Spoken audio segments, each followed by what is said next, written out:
Australia to help compile a guide to the best bargains. And Rachel Friend's report also includes some advice on how to avoid costly mistakes. Just bear with me another minute, please. The great Aussie dream is still alive in the minds of most, but these days buying into the dream is fraught with danger.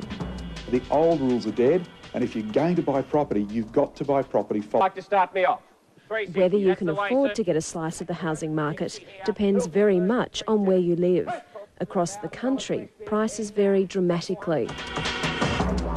The median price for a standard three-bedroom home ranges from $110,000 in Hobart through to $260,000 in Sydney. I'm not anti-buying property, but this day and age you really have got to choose where you buy. The Money Program's Paul Clitheroe keeps a close eye on the market. To be quite frank, I think where a property works best for us is when we're going to own that property for 20 or 30 years in a growing centre somewhere. For most of us, a home will be the most important investment we make in a lifetime. So we've enlisted the advice of experts to identify the best areas to buy in each capital city. In Sydney, look at Hornsby in the north, or areas such as Winston Hills, Campsie, Ermington, Revesby or Bankstown. John Hill from the Real Estate Institute. We found a couple of years ago that there was a sudden jump in those suburbs compared to anywhere else in Sydney. Since then, it's maintained that difference. But he says if you can give up the dream of a backyard for $260,000, an inner-city apartment is probably a better investment. It will certainly buy you a unit in a nice area.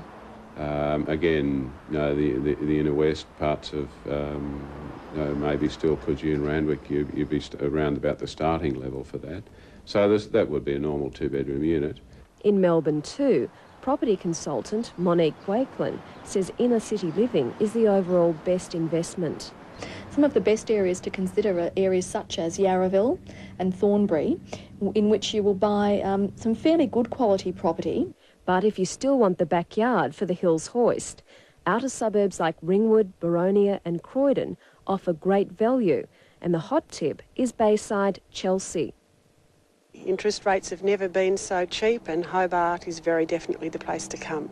In the capital of the Apple Isle, agent Regina Veet says Ballareve, Lindisfarne and Howrah, in the north, Newtown, Mount Nelson and Lena Valley are all within 10 minutes of the central business district, and not only are affordable, but are sound investments. Prices have never been so low, interest rates never so low, you'll get a bargain.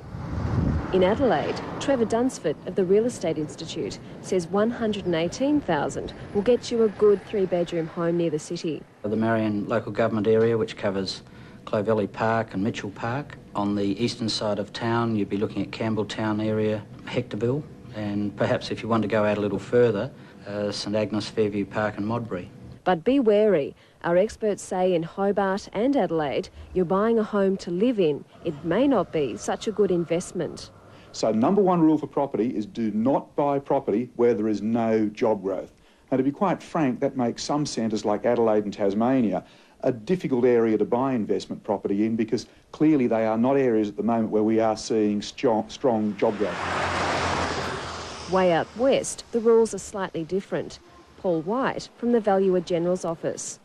From an investment point of view, people could look at the suburbs of St James and Nollamara, where they can pick up a war service style home that's been fully renovated on a duplex or triplex size block. Now that'll provide significant investment returns in the future.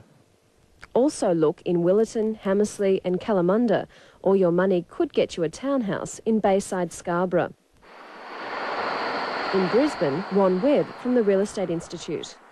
I'd look at those suburbs within about 10-kilometre radius of the central business district, places such as Tarragindi, Oxley, Wavell Heights. Our experts also suggest Camp Hill, Ferny Grove and Holland Park are also all worth a look. We've noticed during the past 5 years an increasing trend for people moving from the outer metropolitan area into the inner or near city areas. In Canberra, Graham Potts of the Independent Group says new home areas offer the best value. I'd recommend to buy at the moment in most probably Gungahlin area, in the new home area, or Canberra, or the Belconnen area. I think would be the best buys at the moment. Other growth suburbs are Gordon, Woden and Harcourt Hill. Finally, to Darwin, good areas to get into are Tiwi, Maldon, Anula, Ludmilla, Milner and Grey. I'm selling to the highest bidder. This gentleman's property right here, if you want it, you're going to have to take it right off him now. Knowing where to buy may be vital, but according to Robert Meller from BIS Shrapnel, that isn't enough. He says timing is everything. If you're looking to say, well, when is there going to be the bottom of the next cycle, it's probably going to be somewhere around about the latter part of 2001. One of the primary benefits of buying a home is if you don't pay it back each month, the bank takes it off you. It might be difficult to get into the housing market, but it remains one of the best ways of saving money in the long term, according to Paul Clitheroe. The best advice is to think and buy creatively. It may not be a home on a quarter-acre block of land with, dozens of roses that we run around looking after. I think the dream will change, but I still think the dream of owning a home is still financially and lifestyle-wise a really good decision. Sold. Thank you very much for your bidding and attendance. Rachel Friend with that report. Thank you for your company.